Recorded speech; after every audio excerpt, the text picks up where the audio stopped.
Të nderuar shikues, jeni me Ditari në orës 13 këtu në ekranin e A2 CNN dhe pas pak do të ndiqni. 193 milion euro është dëmi ekonomik që kontrolli i lartë i shtetit konstatoi për vitin 2018. Sipas institucionit më të lartë të auditimit, shkeljet e shtetit janë në rritje. 112 punonjës të administratës janë kallëzuar penalisht. Lulzim Basha nuk beson se Bashkimi Evropian hap në qershor negociatat me Shqipërinë. Në një intervistë për BBC World, Basha akuzoi Komisionin Evropian për raporte të sheqerosura larg realitetit në vend. Greqia mbështet çeljen e negociatave për Shqipërinë, por me kusht që të bëhet më shumë për komunitetin grek. Është kjo deklarata e dhënë nga kryeministri grek Tsipras për Financial Times, i cili paralajmëroi se në të kundërt rruga drejt BE-s do të mbyllej.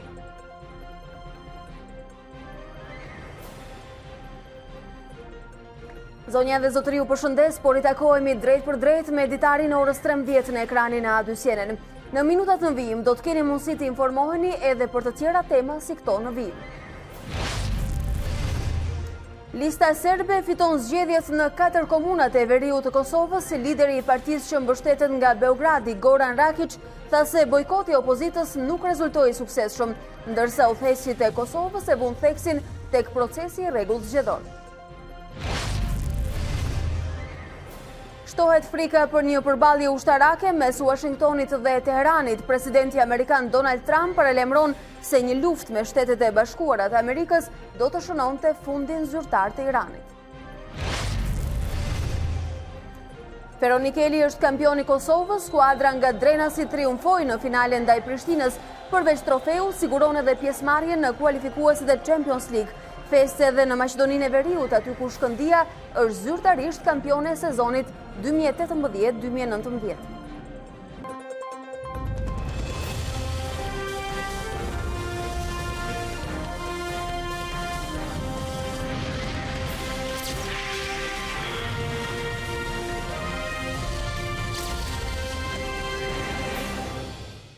Të nderuar shikues, me zhvillimet e fundit nga aktualiteti dhe të rejat e orëve të fundit, do ta nisim edhe këtë hapësirë informative të orës 13.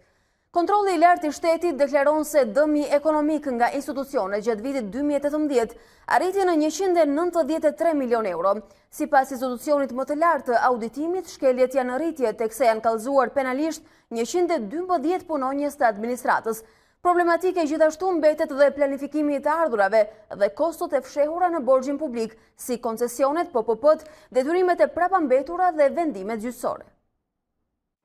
Institucionet shtetërore kanë shkaktuar një dëm ekonomik prej 24.1 miliard lekësh, apo rreth 193 milion eurosh në financave publike për vitin 2018. Sipas raportit vjetor të kontrollit të lartë të shtetit, parregullësitë dhe shkeljet financiare janë shumë të larta, ndërsa dëmi ka prirje negative duke u rritur vitet e fundit. Këtij dëmi bashkangjiten edhe shkeljet e disiplinës financiare në fushën e të ardhurave dhe shpenzimeve jo me eficiencë, që arritën në 1.5 miliard euro. Për të gjitha këto dëme, KLSH ka kryer 41 kallëzime kundrejt 122 punonjësve të administratës, prej të cilëve 33 titullar institucionesh dhe 26 në punës të nivelit drejtues. Veprat penale për të cilat akuzohen këta punonjës të shtetit janë shpërdorimi i detyrës, shkelja barazisë në tendera, si dhe falsifikim dokumentesh. Institucioni vlerëson si shumë problematike detyrimet e prapambetura, të cilat e rrisin nivelin real të borxhit publik në 72% të prodhimit të brendshëm bruto, shumë larg objektivit dhe deklaratave të qeverisë prej 65.5%. KLSH deklaron se qeveria vijon me një planifikim shumë optimist të ardhurave fiskale dhe deficitit buxhetor, teksa buxheti rrezikohet edhe nga shpenzimet për kontratat e partneritetit publik-privat, deficiti i skemës së pensioneve dhe vendimet gjyqësore. Por biznesi apelon politikën për qetësi. Dhomat e tregtisë dhe shoqatat e sipërmarrjes private janë bërë bashkë dhe sot zyrtarisht do t'i paraqesin klasës politike shqiptare rrezikët që po i kanosen ekonomisë dhe qytetarëve nga kriza politike. Biznesi kërkon zgjidhje ashtu siç ka ndodhur gjatë 30 viteve të fundit, kur ka pasur situatë ngjashme. Sipas sipërmarrësve, sot më shumë se kurrë nevojiten politikat e dhura dhe stabiliteti politik për të krijuar një mjedis të sigurt dhe inkurajues për investime. Kjo pasi shenjat dhe sinjalet e para për shkak të krizës politike janë të dukshme për të gjithë. Operatorët dhe industria turistike është e para që preket, ndërkohë që ka hezitim te biznesi dhe qytetarët për të investuar dhe konsumuar. Lulzim Basha, krahas takimeve në Parlamentin Britanik dhe në Dhomën e Lordëve, zhvilloi edhe një intervistë për BBC World. Sipas kreut të opozitës shqiptare, negociatat e Shqipërisë për antarësim në BE nuk do të hapen. Ky është një vendim i marrë tashmë, tha ai, duke u referuar disa vendeve anëtare që nuk mendojnë se Shqipëria ka përmjaftueshëm në përmbushjen e kushteve për çeljen e negociatave. Raportet e Komisionit Evropian i quhen të shoqërosura dhe jo pasqyrë të realitetit shqiptar. Opozita shqiptare po lufton edhe për këtë, për vlerat europiane që Shqipëria të mos i bashkohet BE-s me gënjeshtra, fabrikime, zgjedhje të vjetura dhe bashkëpunim me krimin e organizuar, deklaroi Basha në BBC World. Protestat, tha ai, janë rezultati i zemërimit të thellë për shkak të krizës kushtetuese, politike, ekonomike dhe sociale. Zgjedhjet do të bëhen më 30 qershor, jo për ata që zgjidhen, por për ata që zgjedhin, deklaroi kryeministri i vendit gjatë eventit javor të bashkëqeverisjes. Ai tha se pas zgjedhjeve të 30 qershorit, praktika e denoncimeve e ndjekur për qeverisjen qendrore do të shtrihet edhe tek problematikat që duhet të trajtojë pushteti vendor. Unë kam shumë besim që në 30 qershor ne ndër të tjera do të krijojmë mundësinë edhe për të hyrë në një fazë të re të trajtimit të ankesave për bashkit, qoftë në nivelin qoftë në aspektin sasior, qoftë në aspektin cilësor. Çka ne do të realizojmë është që aksesi drejt për drejt tek çdo kryetar dhe kryetare bashkie pas 30 qershorit të jetë të njëjtës cilësi. Ky është një moment shumë i rëndësishëm dhe është po aq e rëndësishme që të nënvizohet se zgjedhjet nuk bëhen për ata që zgjidhen, por bëhen për ata që zgjedhin.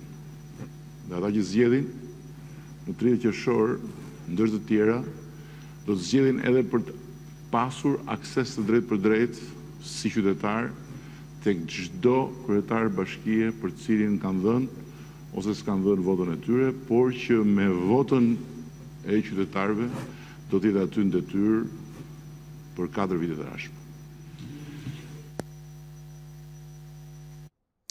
Edhe më herët, gjatë mbledhjes së grupit parlamentar, kryeministri përsëriti të njëjtat mesazhe. Burimet i than A2 CNN se shefi Selis Ros ka porositur socialistët të shpërndahen në zonat e tyre dhe të bindin qytetarët se zgjedhjet do të mbahen. Denonconi çdo që prek procesin, kush dënon procesin nuk shkel më në SBA dhe Bashkimin Evropian. Ne do të vijojmë fushatën e cila do të çelet më 31 maj në Pallatin e Kongreseve. Ndërsa Partia Socialiste po mbante mbledhjen e grupit, poshtë kryesisë së kuvendit protestonin minatorët për statusin e tyre.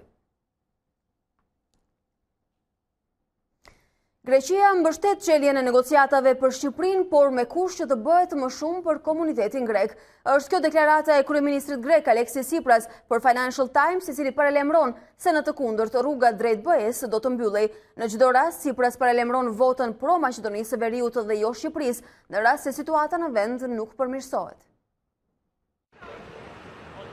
Greqia do ta mbështesë hapjen e negociatave për antarësimin e Shqipërisë në muajin qershor, por me një kusht. Tirana duhet të bëjë më shumë për të mbrojtur të drejtat e komunitetit grek, thot kryeministri Alexis Tsipras për Financial Times. Në të kundërtën, paralajmëron ai, rruga drejt BE-s do të mbyllet. Ja kam shpjeguar kryeministrit Edi Rama se Tirana duhet të bëjë më shumë për të mbrojtur të drejtat e komunitetit grek, ose në të kundërt rruga e vendit drejt Bashkimit Evropian do të mbyllet. Nëse Shqipëria i përmbush detyrimet sa i përket të drejtave të njeriut, Greqia dhe unë personalisht do ta mbështesim vendimin e mundshëm të qershorit që Shqipëria dhe Maqedonia e Veriut të nisin negociatat.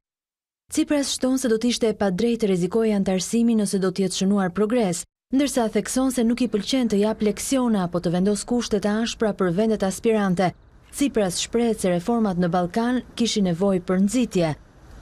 Popujt e Ballkanit kanë nevojë për nxitje sa i përket reformave, Është si shkopi dhe karota, ata kanë nevojë për karota nëse gjithçka duket e errët. Tsipras pranoi vështirësitë arritjes së marrëveshjes me Maqedoninë e Veriut, duke thënë se çështja kishte të bënte jo vetëm me emrin, por edhe me historinë dhe identitetin. Të nderuar shikues të ekranit të A2 CNN, në studion e Ditarit jemi rikthyer me të ftuarin e orës 13. Zoti Musa Ulqini nga Partia Socialiste është bashkuar sot me ne. Mirëdita dhe mirë se vini. Faleminderit për ftesën. Zoti Ulqini, nga mbledhja e sotme e grupit parlamentar socialist duket se keni dalë me porosi të qarta që sigurisht janë të fokusuara kryesisht te moscënimi i procesit zgjedhor që kryeministri Rama ditën e sotme, por edhe në të kaluarën këmbgul se nuk do të ndryshojë si datë zgjedhjesh. Cilat ishin ultimatumet që morët sot nga kryeministri? Së pari duhet të them që jam shumë i lumtur që pas 30 viteve pluralizme, më në fund, unë që kam qenë pjesë e këtyre 30 viteve, erdhi dita që ne të respektojmë pikë për pikë kushtetutën, të respektojmë pikë për pikë kodin zgjedhor, të respektojmë pikë për pikë standardet demokratike. Kështu që thënë këtë, dua të them që ajo që tha ditën e shtunë kryeministri dhe që përsëriti sot është që zgjedhjet janë me datën 30 qershor dhe për socialistët është shumë e rëndësishme oferta që i paraqesim ne dhe standardet demokratike që duhet i respektojmë. Madje mund të themi që respektimi i standardeve është një gjë shumë e rëndësishme dhe standardet përfshin gjithçka që lidhet me përfaqësuesit e Partisë Socialiste në komisione, me kandidatët në fushat dhe me gjithë pjesën tjetër që lidhet me qeverisjen. Respektimi i standardeve dhe në raport me korrektesën me kushtetutën që po thoni se ndodh për herë të parë pas 30 vitesh në Shqipëri, vjen për shkak të një refleksioni në këto muaj që jemi pothuajse në krizë? Është jashtëzakonisht e rëndësishme që më në fund kjo mazhorancë, dhe unë mund të them merite i takon me emër të përveçëm Edi Ramës, ka vendosur që pavarësisht nga zhvillimet politike dhe presioni antidemokratik, antiligjor, anti-kushtetues që i bëhet nga faktorë të minorancës brenda Shqipërisë, ai është i vendosur edhe në emër të mazhorancës të respektojë kushtetutën, sepse datën 30 qershor nuk e cakton kryeministri, e cakton kushtetuta dhe e certifikon presidenti i Republikës. Zoti Ulqini, në parim e quani legjitime dhe demokratike të shkoni në këto zgjedhje vendore pa opozitën, pa partitë më të mëdha opozitare që sot janë në rrugë me mandate të djegura dhe ju kërkojnë një kompromis me disa kushte. Siç tha zoti Palmer, përfaqësuesi më i lartë i Shtetit Bashkuar në Shqipëri, nuk është detyrë e qeverisë në një sistem demokratik që të bindë opozitën që të shkojë në zgjedhje. Detyra e secilës parti politike është që të shkojë në zgjedhje me alternativen, me ofertën, me platformën e saj, pra me kandidat cilësor edhe me një alternativë cilësore. Nuk është detyra pra e qeverisë që të bindë opozitën që të shkojë në zgjedhje. Opozita është e lirë që të respektojë ABC-n e demokracisë, që është që zgjedhjet janë rasti kur partitë politike dëshmojnë çfarë janë dhe sa mbështetje kanë. Dhe çfarë ofrojnë. Opozita dhe secila palë politikë është e detyruar të jetë e tillë demokratike dhe të respektojë sistemin. Megjithatë, në mos qoftë detyrë të gjithë përfaqësuesit diplomatik, faktori ndërkombëtar në reagime zyrtare, ju kanë bërë përgjegjës të dyja palëve për situatën e krijuar. Është hera parë që në mënyrë kategorike gjithë faktori ndërkombëtar ka bërë përgjegjës vetëm njërën palë. Për aktin e ndjekjes së mandateve. Unë mund të dëshmoj që për herë të parë gjithë faktori ndërkombëtar ka folur në unison pa asnjë lloj përjashtimit. Shtetet e Bashkuara, pra Washingtoni, Berlini, Brukseli, OSBE dhe gjithë faktorët e tjerë ndërkombëtar, edhe partitë e djathta popullore të Evropës kanë dënuar dy gjëra: djegjen e mandateve, një rast i paprecedent, dhe largimin e opozitës shqiptare nga sistemi, daljen nga sistemi. Por në asnjë moment nuk kanë rrëzuar kategorikisht kauzat që ka parashtruar opozita. Kanë dënuar aktin ekstrem të djegjes së mandateve që është një precedent i panjohur. Po pra, domethënë nuk është e vërtetë që ajo që ka ndodhur her pas herë në të shkuarën, që është ndarë përgjegjësia mes dy palëve. Kësaj radhë tërë përgjegjësia i faturohet vetëm njërës palë, aktit të paprecedent të opozitës, e cila ka vendosur të dalë nga sistemi. Dhe dalja nga sistemi përfshin: 1. djegjen e mandateve, 2. mos marrin pjesë në zgjedhje. Megjithatë, le të shohim në të pikë ku kemi arritur se si mendon opozita. Ish kryetari i KQZ-s, Çirim Gjata, sot sekretar për çështje ligjore në Partinë Demokratike, thotë se nëse Komisioni i Qendror i Zgjedhjeve nuk pranon antarët e PD-s dhe LSI-s në komisionet e KZAZ-s, do të konsumonte një vendimarrje politike. Ai ironizoi mënyrën se si kërkon kryeministri Rama të bëjë zgjedhje, një batutë kishte edhe përbindje demokratike në garë mëngjesin e sotëm. E ndjekim dhe rikthehemi në studio. Komisioni Qendror i Zgjedhjeve, mendoj unë, se s'du t'i jap mend kujt, din vetë, le të qëndroj teknik. Nuk i hyn gjë, nuk i duhet gjë kush është parlamentare, kush nuk është parlamentare. Sipas atij vendimit të Komisionit Qendror të Zgjedhjeve, kush ka fituar në 2017? Partia e parë ka kaq komisioner, partia e parë e opozitës ka kaq, partia e dytë ka kaq, mbyllet historia. Ka 30 e sa bashki pa asnjë kandidat kundërshtar. Është duke i sajuar në për disa bashkie Edi Rama të fusi kandidat që duket sikur po bëhen zgjedhje. Dhe prapë bën manipulime. Po që të duhet, njeri e ke bosh për fushën, pëse bën manipulime. Ja 25 bashki ku kandidon tashmë Bindje Demokratike dhe ka kundër rival, Partia Socialiste dhe kandidatët e tyre. Vetet i ngarë. Kandidati Bindjes Demokratike me një kandidat tashmë nga Partia Socialiste. Po mërë, miu po kalon të urën me elefantin, dëgjoj elefant tha miu si dridhet ura në këmbët tona. E patë qytetërimin, Europën, njerëzimin e vërtet, ishte në tentativë, akoma s'kishte filluar aty dhe direkt 2 veta të ndrejqen. Edhe ky që u kapë dhe tjetëri si edhe krye kancelari. Pra në kuptimin e tillë që nuk pritja i të shkonte në gjykat, nuk pritja i përgjimi s'është përgjimi, e kam thënë se kam thënë. Doli direkt dorëheqjen, hajde të shkojmë në zgjedhje, zgjidhet politikisht. E dëgjuat, ishte zoti Gjata mëngjesin e sotëm në A2-sinin, ai thotë se gara është e sajuar ilegjitime dhe nuk do të mbahet zgjedhjet në 30 qershor. Më pëlqej Barceleta, po s'më pëlqej komenti për shkak se njëri si zotëria në fjalë që ka qenë kryetar i Komisionit Qendror të Zgjedhjeve, që është jurist dhe që e njeh shumë mirë kodin, atij nuk i falet që si një njohës i mirë i ligjit dhe i kodit dhe i kushtetutës të thotë gjëra të pavërteta. Se interpretimet e zotit Gjata ishin të pasakta? Absolutisht.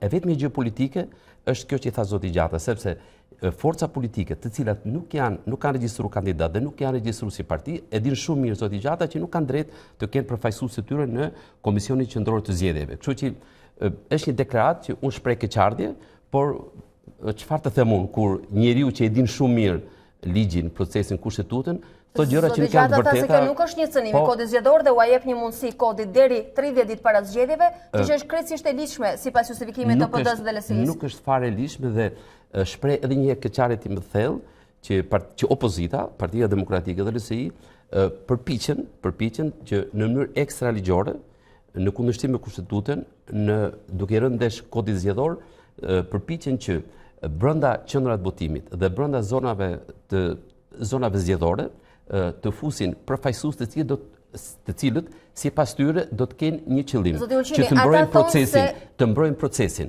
Po si ka mundësi që ata pas kanë drejt? Po ku i din parregullsitë ata kur nuk kanë asnjë lloj të drejtë të paragjykojnë procesin. Ata paragjykojnë gjithçka në Shqipëri. Ata për ta Shqipëria është e zezë, kryeministri është i zi, mazhoranca është që bën vetëm gjëra të këqija, ka një grupim që këtu përpiqet të bëjë vetëm keq për Shqipërinë. Ata kanë sot një kaos, kanë disa dosje të cilat i përmendin, flasin për zgjedhje me standarde të lira dhe të ndershme. Ata s'kan asnjë kauz dhe për shkak se s'kan asnjë kauz janë braktisur nga qytetarët, nga vetë mbështetësit të tyre dhe nga faktori ndërkombëtar. Ata kanë vetëm një kërkesë,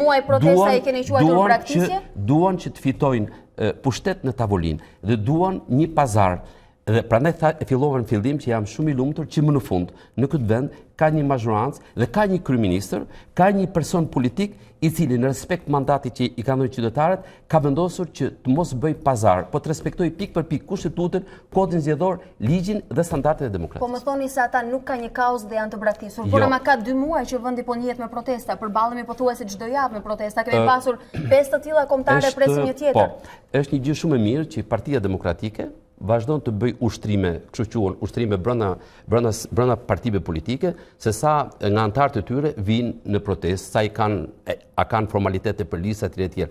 Atje ne kemi njerëz të cilët në shumicën ndërmuese janë militantë të Partisë Demokratike. Protestat popullore nuk bëhen me thirrje, me orare. Protestat popullore, ky që po fletoj i ka parë se si kanë qenë kur mijëra njerëz brenda një ore nga njoftimi mbushin qytetin studenti dhe i kanë parë se si ishin protestat popullore kur ranë firma piramidale.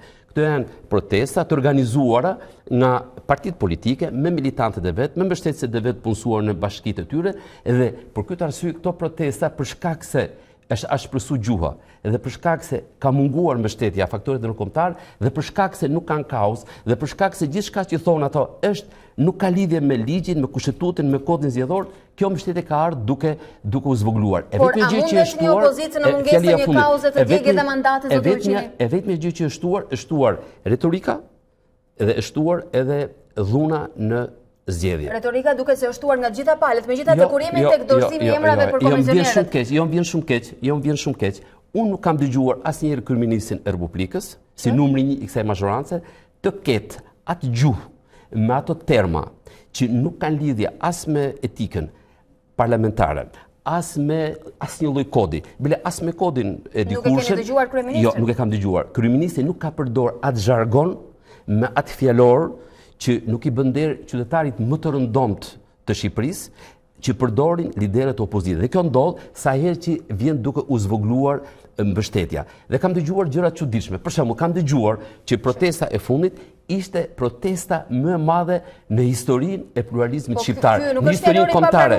Në historinë kombëtare. Kjo është një e pavërtet, nuk është fjalor ekstrem. Por fjalori që kam dëgjuar nga drejtuesit e opozitës është një fjalor që unë nuk e kam dëgjuar as të ditët më të këqija që ka kalu Partia Demokratike. Megjithatë, përtej fjalorit, kur jemi tek vendimi për të dorëzuar emrat në KZAZ nga Partia Demokratike dhe LSI, si e keni lexuar këtë hap të tyre, se një tratativë për t'u afruar procesit zgjedhor apo për të bërë ata që thonë se po bëjnë, për të monitoruar procesin?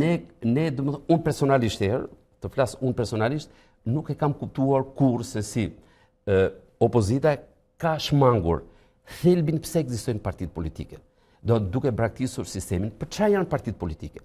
Partitë politike janë grupime vullnetare njerëzish, të cilët në mënyrë vullnetare besojnë tek një program, tek një alternativë, tek një individ, tek një vizion, dhe përmes votës kërkojnë që ta jetësojnë dhe ta kthejnë në një projekt qeverisje, në mënyrë që t'i shërbejnë vendit. Edhe kur të bërit misionin e opozitës bëhet e pamundur siç thonë ata? Si ka mundësi që opozita shqiptare ndërmerr një hap që i bie ndesh thelit pse ekzistojnë partitë politike. Kjo është e para. E dyta, mazhoranca ka qenë hapur që opozita të jetë e pranishme në proces. Dhe edhe ne në 96, Partia Socialiste, kur ndodhi ajo gjë që domethënë nga gjithë bota u dënu, zgjedhjet 96 kanë qenë zgjedhjet më të këqija në historinë e Shqipërisë dhe Partia Demokratike u sulmua në mënyrë të jashtëzakonshme. Ne brenda Partisë Socialiste patëm atë emocionin e famshëm, por ne asnjëherë nuk na shkojnë mend që të mos marrim pjesë në zgjedhjet e 26 shtetorit, në zgjedhjet vendore të 26 shtetorit. Pra, Zoti Uqini, mund keni qenë të gatshëm që opozita të marrë pjesë në zgjedhje, sepse sigurisht kjo është garë mirëfill dhe do të ishte më e mira e mundshme në këtë moment krize. Por s'keni qenë të gatshëm për të dëgjuar kushtet që ka vendosur opozita dhe për të ulur për të negociuar ato. E kemi dëgjuar kryeministrin që përjashton termin negociat, thuajse se kemi parë negociatën asnjëherë mes palëve. Ne kemi qenë të hapur për dialog, por nuk jemi të gatshëm dhe s'mund të jemi të gatshëm dhe shqyqyr që ndodhi për herë të parë mas 30 viteve që ka një udhëheqës politik që nuk është i gatshëm të negocojë një gjë që nuk negocohet, të negocojë kushtetutën dhe të negocojë vullnetin e shqiptarëve. Dhe për herë të parë pas 30 viteve digjen mandatet dhe partitë më të mëdha opozitare rrezikojnë të mos shkojnë në zgjedhje. Për herë të parë pas 30 viteve në Shqipëri ndodh diçka që nuk ka ndodhur asnjëherë në botë dhe unë mund t'ju them partitë politike janë të lira të dalin nga sistemi, bile janë të lira të dalin edhe nga jeta politike.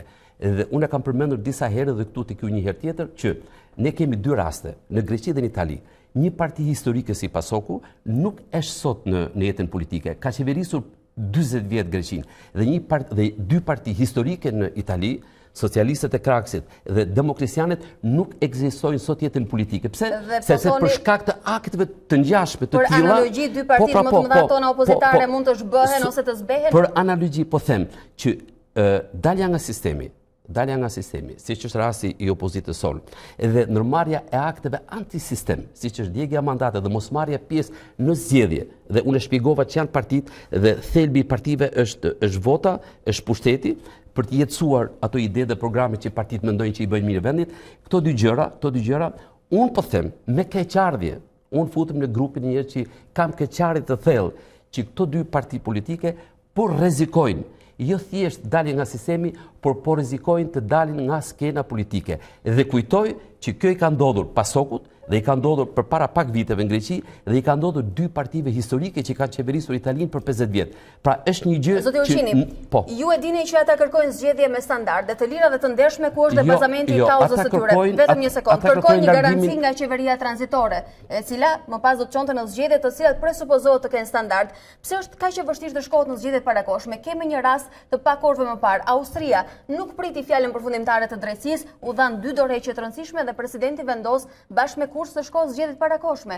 Këtu kemi parë një sër dosjesh dhe skandalesh, për cilat ndoshta drejtësia nuk ka folur, sepse sot është pothuajse e munguar, por ama nuk kemi parë asnjë të re që mbrapa. Shiko, historia që pas 2 viteve, Partia Demokratike thot për zgjedhjet më të mira të realizuara në 30 vite në Shqipëri. Dhe këtë nuk e them unë, nuk e thot mazhoranca, nuk e thot Edi Rama, po e thot faktori ndërkombëtar, e thot OSBE. Pas 2 viteve, kujtohet dhe thot që ne duam zgjedhje të parakoshme, sepse zgjedhjet 2017 kanë qenë të blera, e para. E dyta, kur ata e kanë qeverisur vetë procesin zgjedhor dhe unë nuk duhet të numëroj gjëra që i dinë shqiptarët. E dyta, ata thonë që ne nuk shkojmë në zgjedhje me kryeministrin Edi Rama dhe ata thonë dua një qeveri tranzitore. Ndërkohë që djegin mandatet, largohen nga parlamenti dhe largohen edhe nga komisioni i reformës zgjedhore, sepse unë kam qenë atij antar deri para disa javëve dhe çfarë është komisioni i reformës zgjedhore? Ishte një komision ad hoc i ngritur në monitorimin e ndërkombëtarëve për të rregulluar rregullat e lojës në mënyrë që gjithë problemet që janë ngritur nga OSBE-u deri, nga gjitha forcat politike në Shqipëri të adresohen në formën e ndryshimeve të nëna përkatëse të kodit zgjedhor që janë rregullat e lojës, sepse kodi zgjedhor në Shqipëri me parashim të natë gjashës gjithmonë është miratuar në dakordsi. Dhe si ka mundësi braktisin parlamentin, djegin mandatet, braktisin zgjedhjet, braktisin edhe komisionin e reformës zgjedhore dhe ku si mund të ju rrëzoni kauzën dhe nuk justifikoni asnjë element që ka çuar deri në aktin ekstrem. Megjithatë, zoti Ulqini, dua të pyes për fund. Është pazari dhe pushtetin tavolin. E kanë mohuar kategorikisht të gjë. Duan zgjedhjet parakoshme dhe qeveri tranzitore. Megjithatë, dua t'ju pyes në këtë fazë duke sigur. Kam edhe një koment. Si mund të ndodhë që një parti që ka ardhur në pushtet me vota legjitime dhe këtë thotë dhe me numrin e votave që i duhet, me numrin e mandatave që i duhet, dhe këtë e kanë thënë ndërkombëtarët, se kemi thënë gjithë ndërkombëtarët. Ne atë kemi arbitër, po të mos i kishin thënë ata dakord. Dhe tani si ka mundësi që pas një vitit, pas 2 viteve, unë them që jam mërzitur 6 vjet në pushtet dhe unë duhet vinë në pushtet. Dhe çdo thotë kjo në opozit, po. Ja sikur të ndodhte kjo gjë, çfarë do ndodhte pas një vitit, partia që do vinte në pushtet, po themi PD-ja ose do ishin në pushtet, opozita do bënte të njëjtën gjë. Dhe vendi futesh një qorsokak që nuk i dije i fundi. Dhe prandaj po them edhe një herë, më në fund, pas 30 viteve, ka një përpjekje serioze për të respektuar demokracinë, rregullat e lojës, standardet demokratike, ligjin dhe kodin zgjedhor. Urojmë shumë të jetë kështu, megjithatë pa pjesëmarrjen e partive më të mëdha historike opozitare, duket e vështirë të jetë një proces demokratik dhe legjitim. Shqiptarët edhe një herë po them, qeveria nuk është e detyruar të shkojë dhe t'i marrë partitë dhe t'i çojë zgjedhje. Qeveria është e detyruar të bëjë pjesën e vet dhe mazhoranca është e detyruar që të paraqesë përpara shqiptarëve alternativën e vet. Dhe Partia Socialiste me datën 31 maj në Pallatin e Kongreseve do dalë përpara shqiptarëve me alternativën e vet që do thotë me 61 kryetarët, me listat e 61 këshilltarëve në 61 bashkitë dhe me programin e vet. Kjo është detyra e kësaj mazhorance. Presim ta dëgjojmë alternativën. Ju falenderoj shumë që ishit sot këtu. Faleminderit shumë nga ju.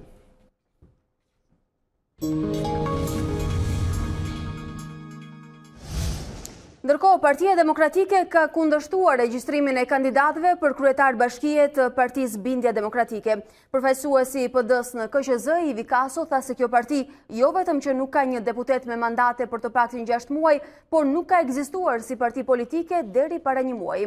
Nënkryetari i KQZ-s Denar Biba sfidoi demokratët duke i kërkuar që ta çojnë këtë çështje në kolegjin zgjedhor. KQZ miratoi regjistrimin edhe Arbër Skenderajt si kandidat për Bashkinë e Tiranën, ndërkohë vendimi mori 4 vota pro dhe 1 kundër të kryetarit të KQZ-s Klemens Guri. E ndjekim debatin e sotëm. Nga cili do nisemi është që 6 muajt e fundit të paktën duhet të ekzistojë dhe pastaj të zotrojë mandat. Kaq e thjeshtë. I sfidoj le ta godasin në kolegjin zgjedhor. Do të ishte shumë interesante ta shikoja. Ku më thotë që ku lidhet ju subjekti zgjedhor apo partia politike duhet të mos sjell një vërtetim se zotron mandat. Çfarë thot ky vërtetim? Lefter Koka është deputeti i kuvendit. Okej. Kush e kundërshton këtë fakt? Por qëllimi për cilën është lëshuar vërtetimi nuk më çon kurkund. Të paktën personalisht nuk më orienton dot që unë do duhet të votoj në funksion të një vendimarrje që administrata na e ka sjellë. Zëvendës kryeministrat e qeverisë së Shqipërisë dhe Kosovës, Erion Braçe dhe Fatmir Lima, i drejtuan sot në Tiranë takimin e dytë koordinues lidhur me marrëveshjet e nënshkruara në mbledhjen e përbashkët të 26 nëntorit të kaluar. Ky takim synon eliminimin e pengesave që mund të jenë shfaqur në implementimin e tyre. Unë shoh punën tonë në 4 fusha të mëdha. Së pari, tregu, shërbimet dhe lëvizshmëria. Së dyti, siguria. Së treti, kultura dhe diaspora, dhe së fundi aksioni diplomatik dhe bashkëpunimi politik. Po të ndalem të fusha e parë, do më duhet them se me Kosovën, ashtu si me 4 vende të tjera të Ballkanit perëndimor, ne po punojmë fort drejt krijimit të një zone ekonomike të përbashkët në rajon, një zonë ku legjislacioni i vendeve tona lehtëson tregtinë dhe lëvizjen e lirë të njerëzve dhe të mallrave, por në të njëjtën kohë është edhe i përafruar me legjislacionin e Bashkimit Evropian. Menaxhimi i kufive është një çështje komplekse, gati një sfidë në vete, por nëse bashkëpunojmë dhe bashkërendojmë punën ndërmjet strukturave tona, sfida bëhet shumë herë më e menaxhueshme. Shpresoj që kolegët tanë ministra nga dikasterët që drejtojnë të cilët kanë shkruar marrëveshjen, sot do të njoftojnë për hapat dhe shkallën e implementimit të 4 marrëveshjeve në pej, po ashtu edhe drejtues agjencive për të treguar se si po implementohet dhe çfarë sfida ose çfarë probleme ka, që pastaj ne të raportojmë të dy drejtuesit tanë, kryeministit të Shqipërisë dhe kryeministit të Kosovës, për të ndihmuar në eliminimin eventualisht në një pengesë rrugës. Siç po e shihni, niveli i komunikimit dhe të mbikëqyrjes së realizimit të marrëveshjeve Kosovë-Shqipëri ka kaluar në fazë tjetër. Ne si trup e kemi përgjegjësinë që ashtu siç e kanë marrë zotimin dy drejtuesit tanë, që ajo që ne mirë me vesh duhet të implementohet në tërësi. Lista serbe fiton zgjedhjet në 4 komunat e veriut të Kosovës. Lideri i partisë që mbështetet nga Beogradi, Goran Rakic, tha se bojkoti i opozitës nuk rezultoi suksesshëm, ndërsa udhëheqësit e Kosovës e vënë theksin tek procesi i rregullt zgjedhor. Rezultatet paraprake të zgjedhjeve të së dielës për kryetarët e komunave në veriun e Kosovës rezultuan me fitoren e listës serbe në të 4 komunat: Mitrovica e Veriut, Zubin Potok, Leposavić dhe Zvečan. Subjekti politik i themeluar dhe mbështetur nga Beogradi u përball në këto zgjedhje me kandidatët e Partisë Demokratike të Kosovës dhe Lëvizjes Vetëvendosje. Kryetari i listës serbe Goran Rakic shpalli fitoren në mesnat, duke quajtur atë një fitore të popullit dhe shtetit serb. Shpallin fitoren e listës serbe, përkatësisht fitoren e popullit serb. Ajo që dua në fillim të them është se bojkoti i opozitës nuk ka patur sukses. Lista serbe ka fituar mbi 90% të votave në 4 komunat veriore. Faleminderit shtetit të Serbisë, Marko Gjuriqit, Aleksandar Vučićit, qeverisë së Serbisë për apelin që i kanë bërë popullit serb për unitet. Presidenti i Serbisë Aleksandar Vučić i përcolli urimet përmes telefonit dhe vlerësoi se zgjedhjet e së dielës ishin konfirmimi më i mirë për unitetin politik të serbëve rreth interesave kombëtare dhe shtetërore të Serbisë, ndërkaq që udhëheqësit politik të Kosovës e vënë theksin tek procesi i rregullt dhe pa incidente. Kryeministri Ramush Haradinaj vlerësoi pjekurinë e qytetarëve, që siç tha votuan pa ndonjë incident, ndërsa kryetari i Parlamentit dhe Partisë Demokratike Kadri Veseli tha se zgjedhjet konfirmuan sovranitetin institucional dhe territorial të Kosovës. Sipas Komisionit Qendror të Zgjedhjeve, në votime morën pjesë 24.600 persona nga rreth 58.000 të regjistruar. Të 4 komunat serbe janë pa kryetar që nga 27 nëntori i vitit të kaluar, kur ish kryetarët dhe ndërheqën në shenjë proteste ndaj vendimit të qeverisë së Kosovës për të vendosur tarifa prej 100% ndaj mallrave serbe.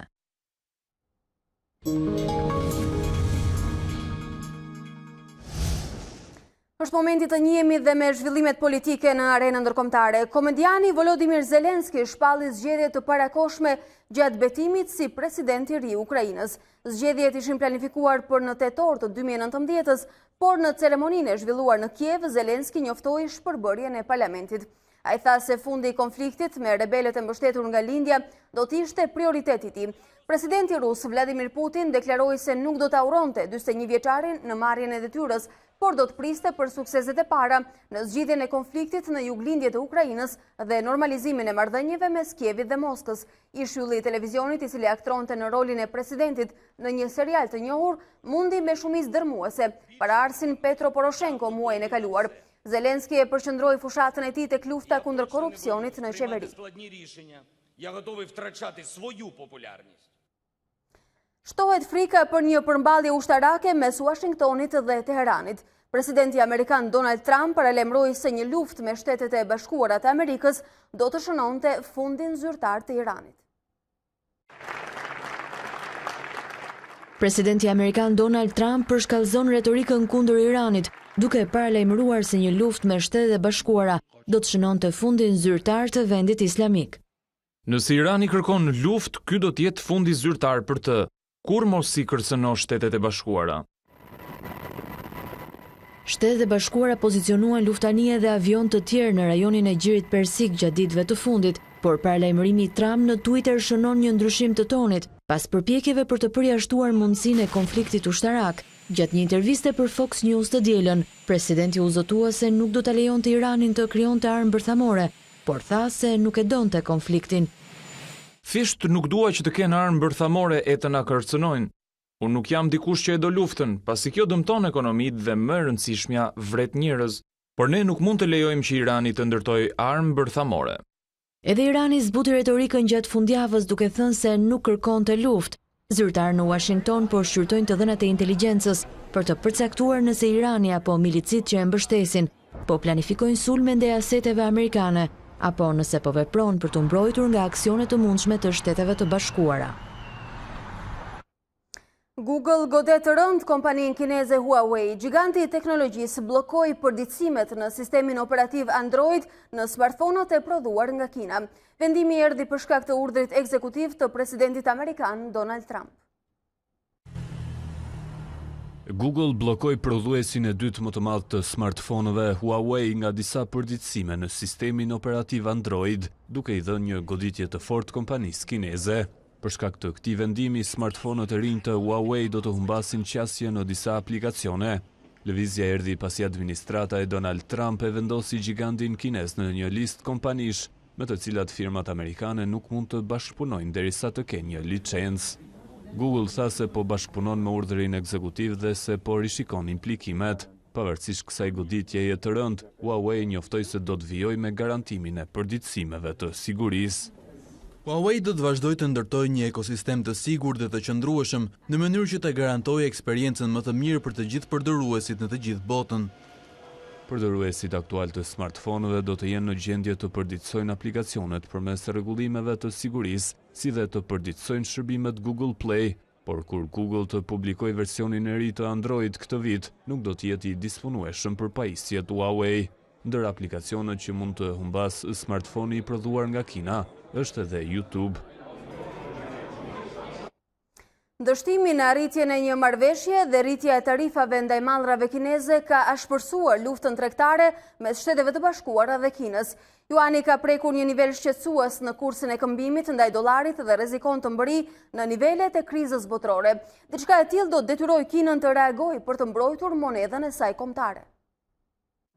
Juani kinez ka zbritur në nivelin më të ulët ndaj dollarit që prej nëntorit 2018, diçka që pritet të nxjisë më tej luftën tregtare midis Kinës dhe Shteteve të Bashkuara.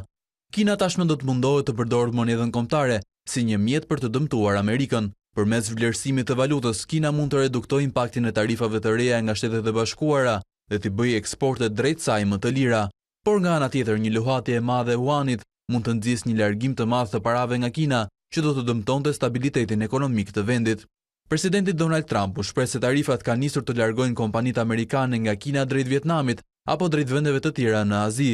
Sipas tij, nga marrëveshja me Kinën nuk mund të përfitojnë në mënyrë të barabartë të dyja palët. Megjithatë, ende nuk është përcaktuar një datë për raundin e radhës të negociatave, që përfundoi pas dështimit me rritjen e tarifave ndaj produkteve kineze me vlerë $200 miliardë.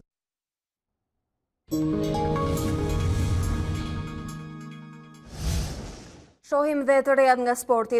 Feronikeli është kampion i Kosovës për edicionin 2018-2019. Skuadra nga Drenasi triumfoi në finalen direkte për titullin ndaj Prishtinës me golin e shënuar nga Ylli Hoxha.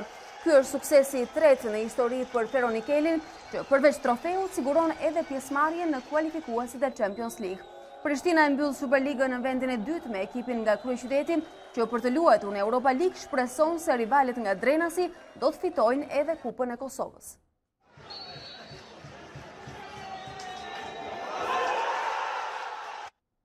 Por fest ka pasur edhe në Maqedoninë e Veriut me Shkëndijën, e cila është zyrtarisht kampione e sezonit 2018-2019. Skuadra nga Tetova e kishte fituar matematikisht titullin disa javë më parë, por në ndeshjen e fundit të kampionatit të fituar 4-1 ndaj Akademisë Pandev u bë edhe dorëzimi i trofeut. Për Shkëndijën, ky është titulli i dytë me radhë kampion me skuadrën që tashmë synon të shkruajë historinë edhe në arenën ndërkombëtare, duke siguruar kështu pjesëmarrje në fazën e grupeve minimalisht e Europa League. Goga Basket është kampione e Shqipërisë në basketbol për meshkuj, pasi fitoi rezultatin 81-60 përballë Teutës në sfidën e 5. Të dy skuadrat kishin fituar secila 2 nga 4 takimet e mëparshme, duke bërë që të nevojitej përballja finale për të shpallur kampionin e vitit 2019.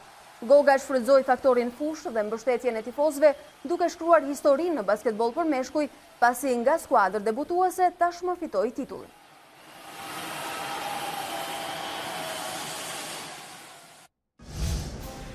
Ne shohim dhe njëherë zhvillimet kryesore të këtij ditari. Kontrolli i lartë i shtetit deklaron se dëmi ekonomik nga institucionet gjatë vitit 2018 arriti në 193 milion euro.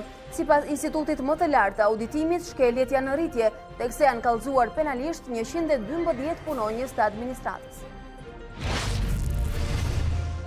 Për Lulzim Bashën, vendimi i 29 majit nga Komisioni Evropian do të jetë negativ, pasi Shqipëria nuk ka bërë progres të mjaftueshëm në përmbushjen e kushteve për hapjen e negociatave me BE-n.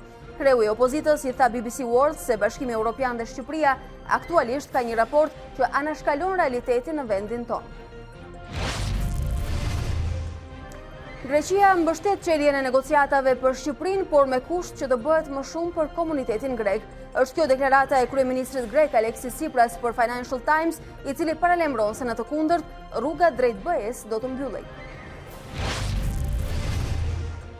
Lista serbe fiton zgjedhjet në 4 komunat e veriut të Kosovës. Lideri i partisë që mbështetet nga Beogradi, Goran Rakić, tha se bojkoti i opozitës nuk rezultoi suksesshëm, ndërsa udhëheqësit e Kosovës e vënë theksin tek procesi i rregull zgjedhor.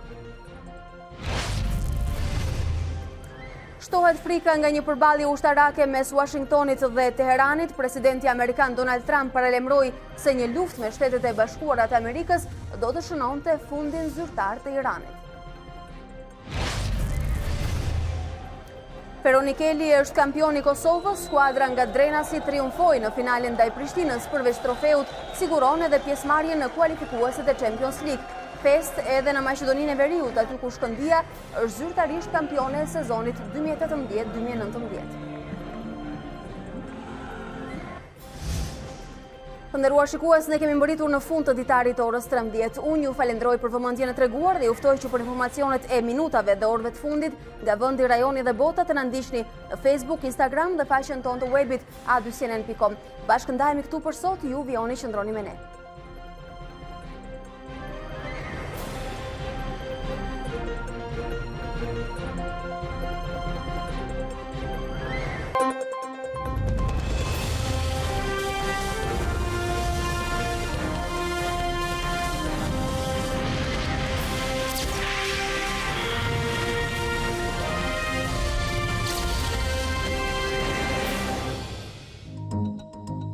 Unë jam Alba Lishani dhe ky është Ditari në A2CNN. Për të parë të gjitha videot e Ditarit, klikoni subscribe.